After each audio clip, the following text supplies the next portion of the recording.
Yo, do what you say you're going to do. It's as simple as that. Your yeses must mean yes, and your nos must mean no, right? I'm sure you've all heard that before. I'm sure someone in your life has probably told you that recently as well. And if they haven't, okay.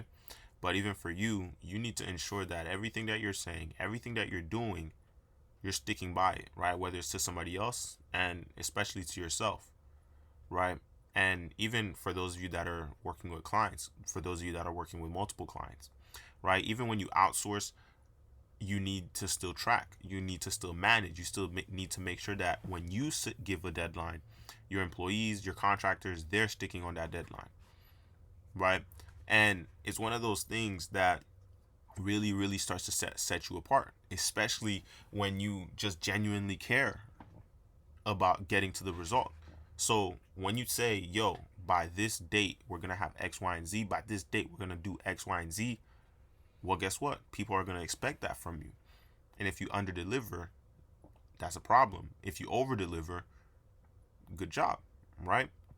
So it's one of those things where if you take care of the customer, right, the customer will take care of your profits, and they will take care of your bank account, and they will take care of your success. The question is, what are your time horizons, right? What do you need to get done that you're probably not getting done right now? What do you need to work on? What do you need to pay attention to? What do you need to accelerate and step on the gas on?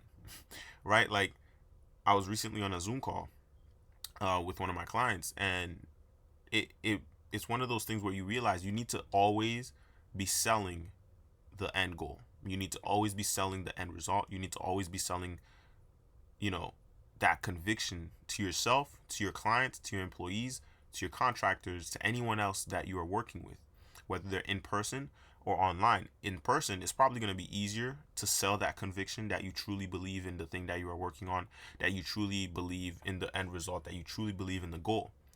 Whether the goal is a month from now, 3 months from now, 6 months from now, a year from now, 12 years from now, 10, 15, 20 years from now. Whatever the end result is, ensure that you're consistently selling yourself that goal. You're consistently selling everyone on your team, right? And it goes back to ensuring that, one, you don't overpromise, two, you don't underpromise either. But a lot of people I know, they underpromise and overdeliver, right? It's like, hey, we're gonna get you to $100, and then you help them make their first $1,000, right? We're gonna help you make your first $1,000, but then you help them make their first $10,000, right?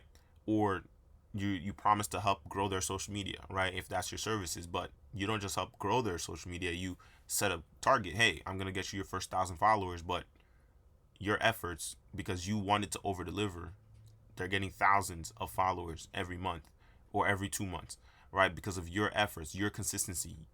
And it goes back to who are you? Why do you do what you do? What are you trying to deliver? What are you trying to over deliver on, right? Even if you tell yourself that, hey, I'm going to go to the gym at this time, and you don't go at that time, well, that's you lying to yourself, right? That yes no longer is a yes. That's an example of, hey, I'm going to go to the gym at this time, and you told yourself that, but you didn't go to the gym. Now, sure, you could go later in the day, but that you just, you lied to yourself. You broke your own word. And the more you do that subconsciously, it starts to weaken you, right? All of a sudden, what else are you skipping? What else are you not doing? What else are everything is tied together, right? As much as it might seem like, oh, nah, it doesn't matter. Like, I could just go to the gym at a different time. Okay, that's going to lead into your work. That's going to lead into everything that you're doing. I could just do it another time. I could just do it later. I could just go tomorrow.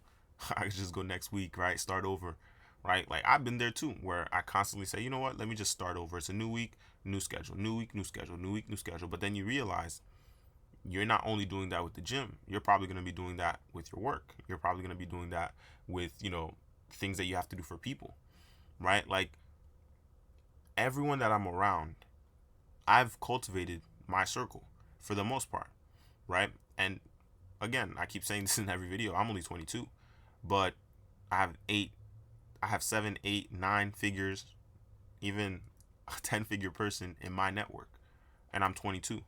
Why would they be texting me? Why do they have my phone number? Right? Why would I be hopping on the phone with these people? They could do it with anyone. They can hop on a call with anybody. Well, for one, it's who I am. It's how I've been able to get around them. Right? Like when I met the, let's say the Big B, I'm not going to say, what it is or who they are. But when I met him and his net worth, he didn't even look like someone, that you would assume. But then again, what does someone who would have that type of money look like? Right? And I'm sitting there and we're talking and we're talking and we're talking. And he just says, Google my name. I Google his name. Turns out, it's not even 10 figures. It's 11 figures.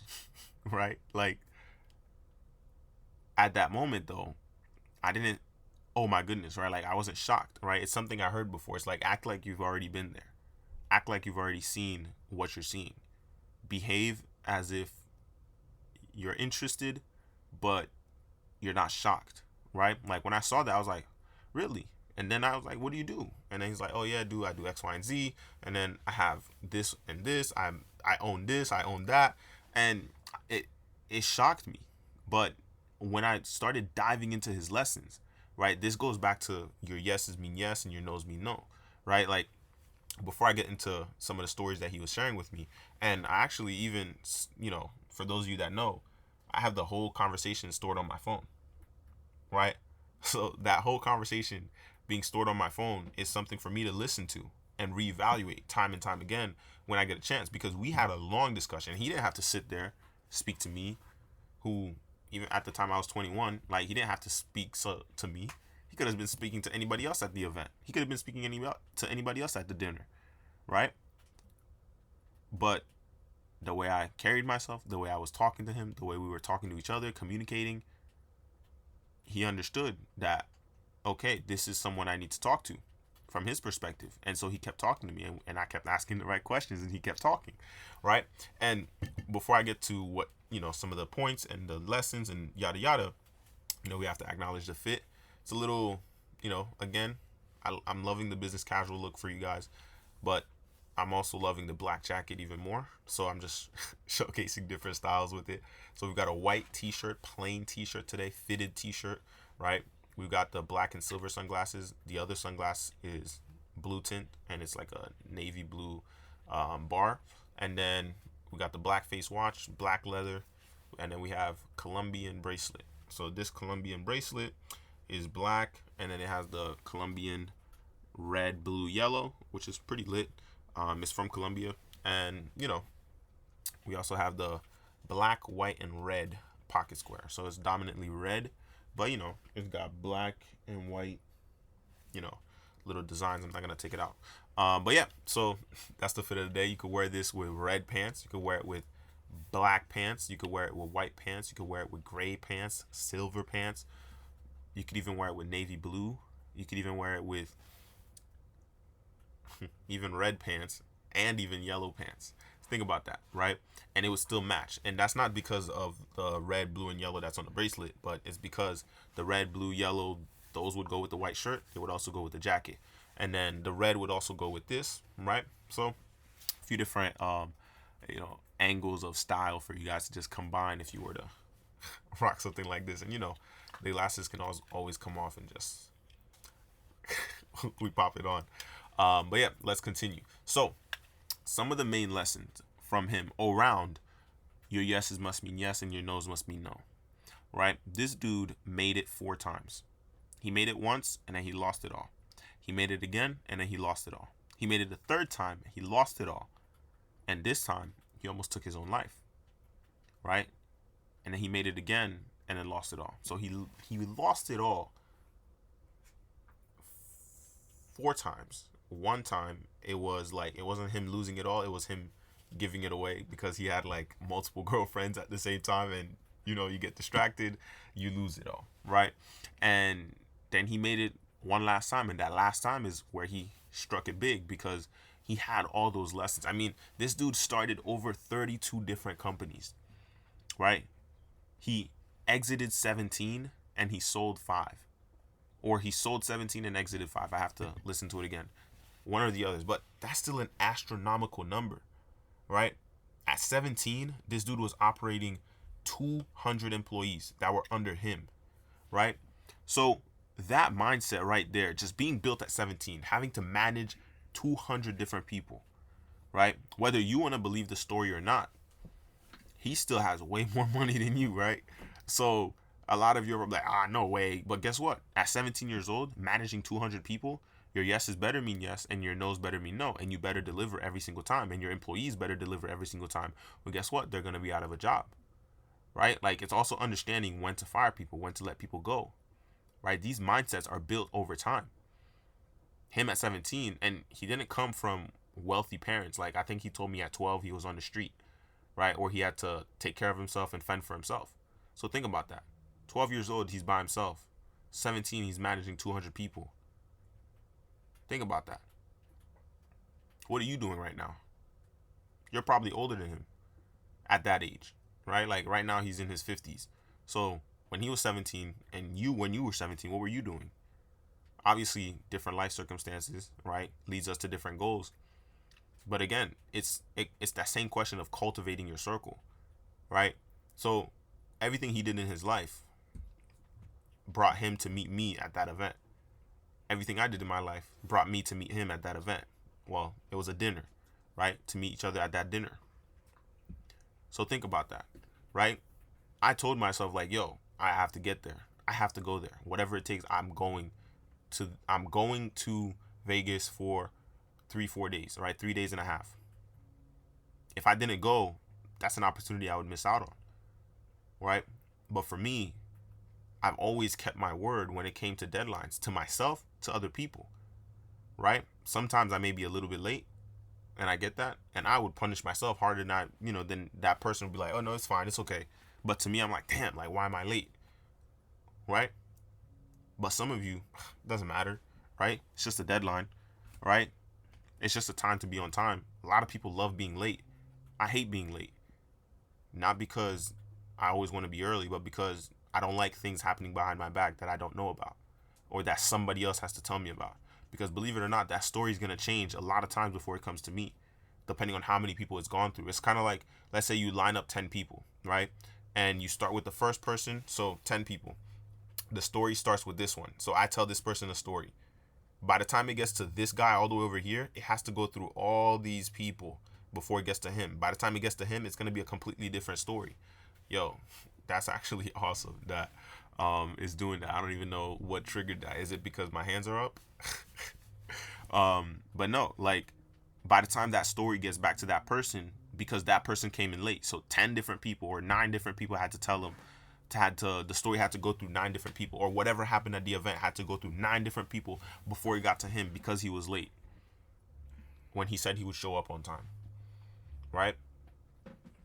And when you say no, you better mean no. A lot of people are not solid when they say no, so they don't get taken seriously when they say no, because a lot of people know that their no's are not that strong. They're not that dominant of a personality, right? These are the things that help you become more of a dominant personality, whether it's for your business, whether it's for your personal day-to-day life, whether it's with your friends, whether it's with your family, whether it's with, just your network.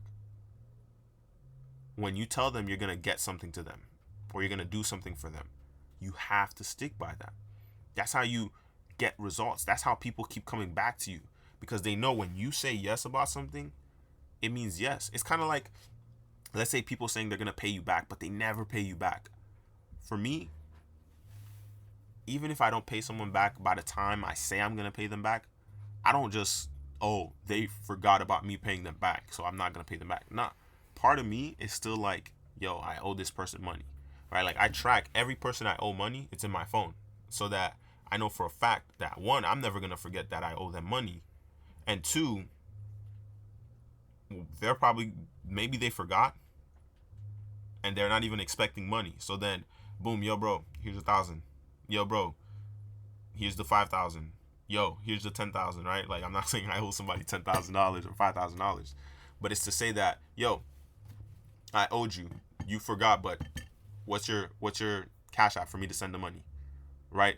Where do you want me to send? Yo, bro, I still owe you X, Y, and Z. Where do you want me to send it, right? To them, They're like, holy they're, oh, thank you. Maybe they needed it, maybe they didn't need it, and that's why they forgot about it. Or maybe that's just their personality, right? Like for me, if I give somebody money, unless it's some significant amount of money, I'm not expecting it back from you. Like in high school, people were always coming to me, yo, bro, can I borrow $10? Not $1, $10, $20, $50, $100, and that's because when I was in high school, like all I cared about, I'll say, is money. Like I had jobs, I was getting clients online. I was doing lots of different services online to get clients, to get, money paid to me. So I always had money. And I also got my car my sophomore year. So it's like I was also different because I was one of the oldest people in my class. So when I'm 19, everybody else is 18. Some people were 17. Some people were even 16, right? So I was one of the oldest people when I was a sophomore. So that allowed me to get a car first, right? Before most people. And, the car, I'm not going to say, I bought the car, but it was a $1,300 car, right? And gas wasn't that hard because the money was coming in. So it's not, and I'm not going to say, oh, I'm making a shit ton of money, but no, like those little things, like it showed me the other side of the world where it's like, yo, like, I don't like the fact that everybody's always coming to me asking me for money. And a majority of them never paid back. And even me having the car, always giving people rides, majority of them never had to pay gas. Here and there, maybe one person was like, yo, bro, here's some money for gas, right? So think about that.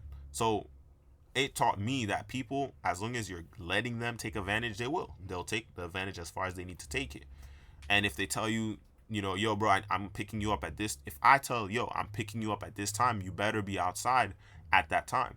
So this also allowed me to, not even allowed me, but it also got me to start telling people, yo, be outside before I'm even outside. Yo, I'm outside. Yet I'm 5 minutes away because I know when I'm outside, they're going to take a whole other 5 minutes just to be ready. Right? So it's people not respecting my time, not respecting their time.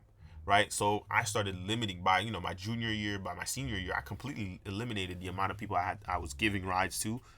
And I just eliminated people from the list. Like, yeah, nah, bro, I can't pick you up because I already know you're going to waste my time.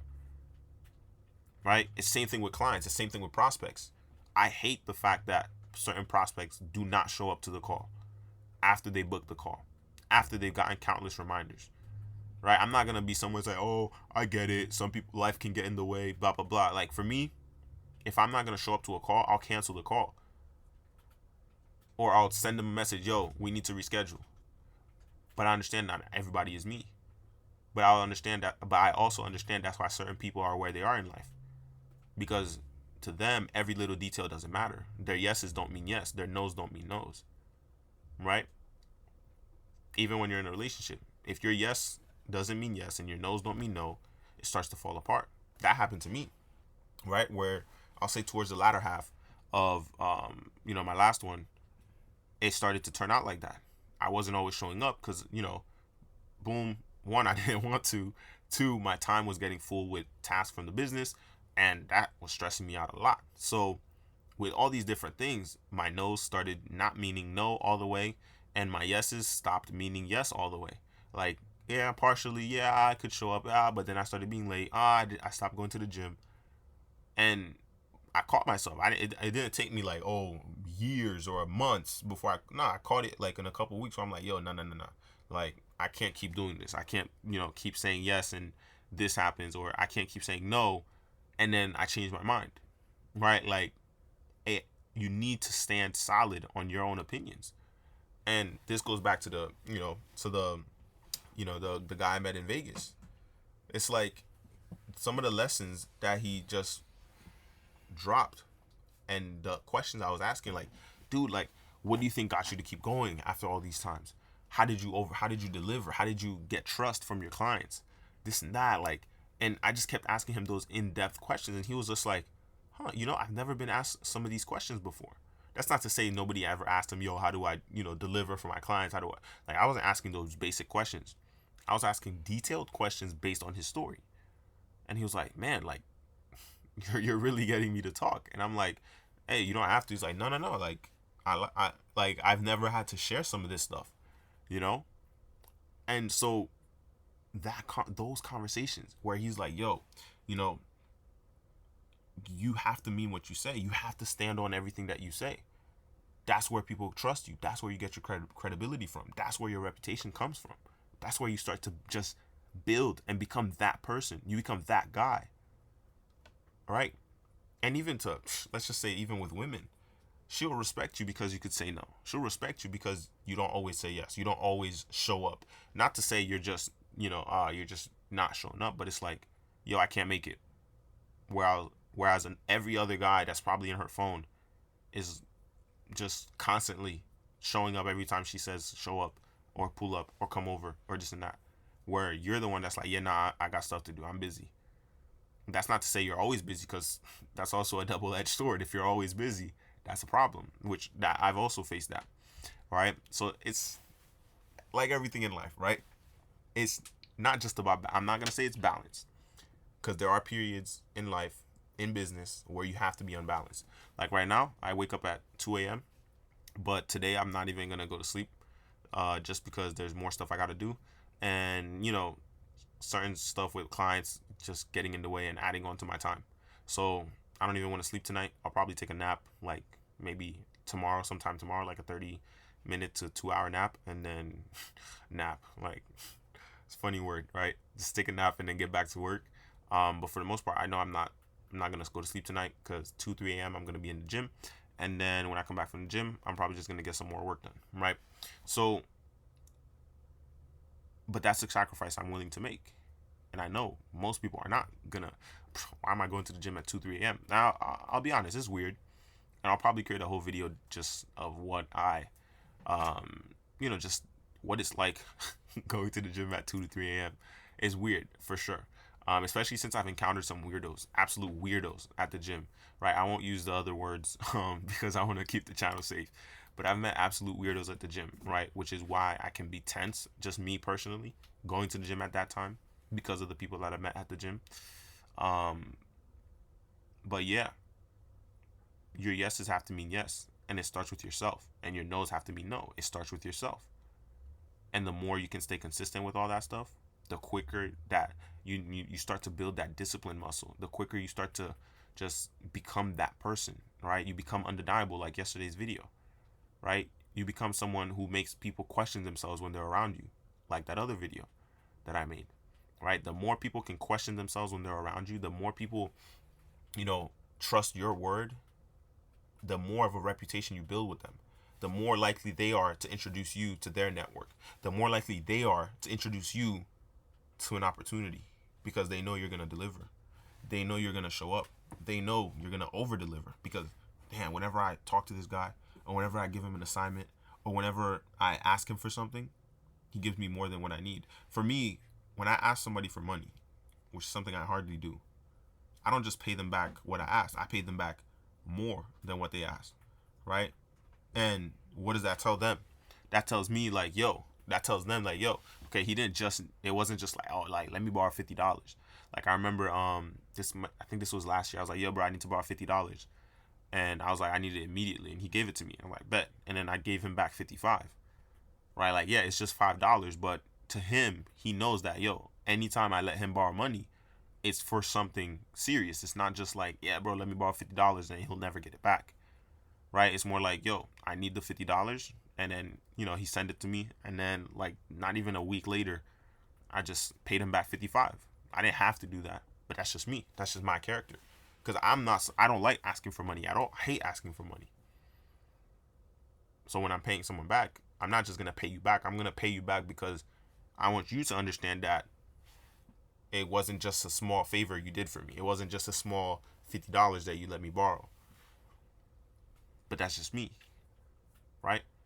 And people pay attention to that stuff. Even if you don't think they do, right? My clients, I know for a fact they pay attention to the amount of hours that they see me putting in. Because every meeting, like, we have daily meetings, every meeting, I'm bringing back massive amounts of stuff for us to go over. And if there's not a lot of stuff for us to go over, it's because at the stage that we're at, there's just small stuff for us to review, right? Like, daily meetings for some people is completely unproductive, depending on the company that you're working with, depending on the size of the projects that you're doing. So if you're doing small projects, okay, you're probably not going to have daily meetings. Probably going to have weekly meetings, or every other week, or every 2 weeks, or 2 meetings a week. But we have daily meetings because of how much stuff I get done that I have to present to them.